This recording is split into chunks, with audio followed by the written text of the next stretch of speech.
When you go into a book blind, it is either going to be the greatest adventure you never expected or the worst decision that you have ever made, and there is no in between. It is one of those two extremes. This one, the Red Tent, is in fact the first one and probably one of the best adventures I've ever accidentally gone on in my entire life. Now, when I started reading this, it was actually recommended a lot. If you're new here, I read a lot about like the menstrual cycle and training people who menstruate with their cycle and like the different needs we need throughout that time. This was recommended a lot. So I actually didn't realize that it was fiction until I got it from the library and it had the fiction stamp on it. But it teaches so many valuable lessons and makes you think about so many things that honestly, this is probably one of the best books I have ever read. In fact, I ordered a copy because I want it because it was so good. But some things I didn't know until I got done, I reviewed. I always peek at reviews after I read them to see what other people say. I did not realize that this is a kind of like biblical retelling. So allegedly this girl has a story in the Bible. I read the Bible in my youth.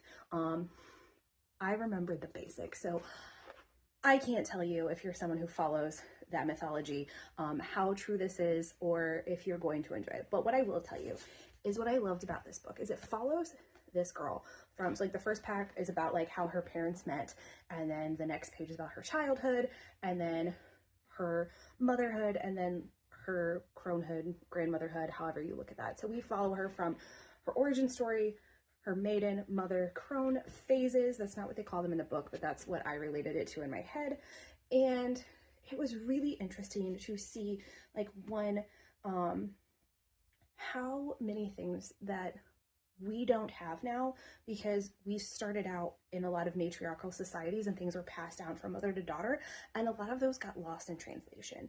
And like the Red Tent, if you haven't guessed, it doesn't heavily deal with the menstrual cycle, but the Red Tent is where the women go to like rest during that time, during the moon phases, and the things they did there and how that was part of like their cultural practices and things that we don't do anymore. Had I read this book before, I would have incorporated these with like the young girls I know who are coming into their menstrual cycle starting, like celebrating it and that.